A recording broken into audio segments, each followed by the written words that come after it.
大家好，跟住落嚟咧，我想同大家講解一下貴學校嘅課程同有關學術嘅活動。首先講下課程，大家都知道我哋間英文中學喺中一，除咗中文、普通話、中史、公民、經濟與社會同宗教科之外，所有嘅科目都以英語作為教學語言。而中文呢，我用廣東話教授。初中嘅課程除咗基本學科之外，我哋加多咗一啲同生活相關嘅科目。首先，無論男女同學喺中一同中二嘅時候都要修讀家政科。喺課堂入邊，同學唔單止可以學到基本嘅烹飪技巧，更加可以認識到健康飲食嘅知識。當然唔少得嘅就係學生同老師一齊煮嘢食分享嘅樂趣。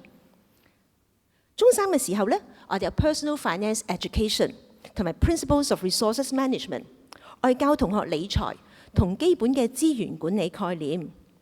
我哋都相當注重 STEM 嘅發展。初中嘅電腦科同設計科與科技科嘅課程互相配合。喺中一同中二嘅時候，同學會學識用 CAD model 去繪圖，再用 3D 打印機製造自己心愛嘅作品，亦都會學懂電路板製作，設計自己喜愛嘅 Infinity Light Stand。表現出色嘅同學更加會被挑選參加課後嘅進階課程，最終呢可以參加機械人隊。今年中三嘅電腦科同創意與科技科合併，成為創意科技教育，加強編程嘅元素。另外，為咗幫助同學呢喺資訊世界入邊學習，我哋強化咗資訊素養喺課堂內同課堂外嘅學習。另外呢，我哋推行 BYOD， 即係自攜裝置計劃已經好多年啦。我哋鼓勵將個同學購買 iPad， 上堂嘅時候，老師會運用應用程式，增加課堂嘅互動性。iPad 呢已經成為同學嘅學習工具，佢哋嘅好夥伴。我哋希望同學提升自己運用資訊科技去好好學習。至於高中嘅課程呢，同喺中四嘅時候可以選擇2個或者3個選修科去應考文憑試。我哋不斷檢視課程科目嘅組合同大學收生嘅要求嚟釐定中四選科嘅政策，希望呢俾同學有更加多唔同嘅選擇，揀到自己喜愛嘅學科。喺今年呢，有超過90%嘅中四同學可以讀到自己喜愛嘅科目組合。關於班級制度方面呢，我哋中一至中六每級有4班。喺初中階段呢，我會將能力較佳嘅同學歸喺同一班，其餘3班呢能力相若。個別班嘅主科會分組上堂，方便老師呢照顧同學。初中嘅3年呢，每年會根據上年嘅成績重新分班。至於考評制度方面呢，我哋全年有2次考試，1次中期測驗，佔全年嘅 80%， 其餘 20% 呢，我要評估同學平日表現。平日表現除咗睇同學嘅功課、測驗、默書成績之外，我哋仲會要求同學做各種嘅專題研習，有啲仲係跨學科嘅添。我哋希望同學可以運用到唔同學習領域嘅知識，融會貫通，喺探究過程入邊學到溝通、協作同解難嘅技巧。我哋都好注重閱讀喎。中英文科呢會要求同學做讀書報告，完成網上閱讀。另外，我哋有個重新裝修嘅圖書館，同學呢可以靜靜咁享受閱讀嘅樂趣同溫習。學校圖書館呢仲會舉行好多唔同嘅校內同校外嘅活動，包括閱讀分享會啦、工作坊、小型書展同參觀。今年呢更加佢哋會帶同學呢返內地嘅姊妹學校進行交流活動。為咗幫助中一同學呢適應中學嘅學習，我哋會喺暑期初嘅時候安排英語銜接課程，早啲預備中一嘅同學用英語學習唔同嘅學科。輔導組呢又會連同社工去舉辦呢適應課程，幫助佢哋呢適應新嘅學習環境同建立良好嘅學習習慣。開學之後呢，我哋會舉辦一連串嘅工作坊俾中一嘅同學。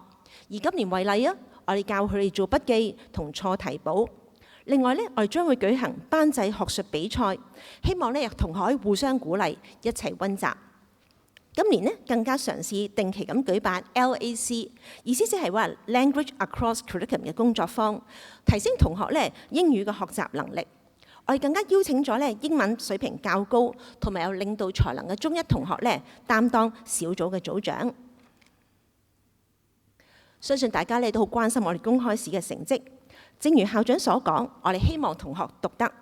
過往文憑試嘅成績都相當唔錯。今年所有嘅科目攞到4級或以上嘅百分比都比全港高。透過大學聯招入讀大學學位課程嘅同學超過75%，當中超過40%嘅同學入讀 Hong Kong U、CU 同 UST。咁除咗課堂上嘅學習之外，唔同嘅學科都會舉辦唔同類型嘅活動。首先，英文科每年都會舉辦多元化嘅活動，例如 English Carnival。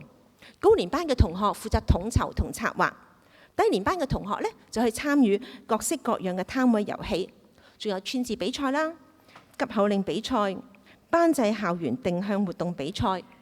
我哋亦都安排同學參加校際嘅英語辯論比賽，培養同學批判性思考、邏輯思維同説話技巧。初中嘅同學又會定期參與英語室嘅學習活動。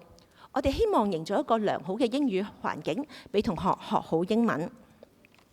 至於中文科之外佢哋都會舉辦唔同類型嘅活動俾學生，例如優異生分享會啦、好書分享座談會，俾同學領略學習語文嘅樂趣，增強學習動機。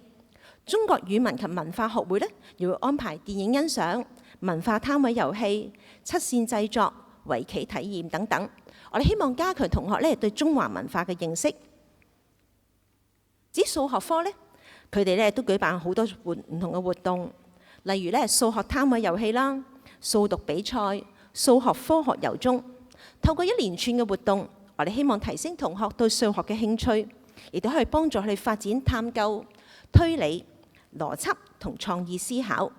每年數學學會都會邀請高年班嘅同學幫低年班嘅師弟師妹安排事前增潤班，每年嘅反應都非常之好。除此之外其他嘅學科亦都會舉辦各類型嘅活動。我哋希望同學走出課室，豐富佢哋學習經歷。同時唔同學科亦都安排本科或者跨科嘅全方位學習活動。首先所有高中嘅同學都會走訪內地唔同嘅城市，進行公社科嘅內地考察。去年暑假同學遠赴愛爾蘭，學習當地嘅語言、歷史同文化。另外中國歷史、世界歷史同科學科就帶同學遊歷北京同內蒙古。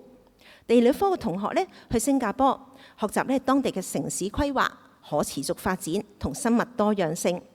今年我哋唔同嘅學科繼續去開拓新嘅主題同新嘅地點，帶同學遊歷更多，豐富佢哋學習經驗。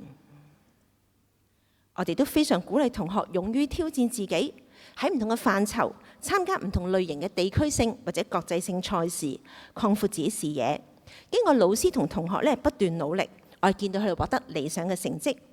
總括嚟講，我哋希望同學可以透過學習、實踐、應用同多元化嘅學習活動嚟建構整個 TSK 嘅學習經歷，努力追尋自己嘅夢想，發揮自己潛能，創造更有意義同更豐盛嘅中學生活。多謝大家。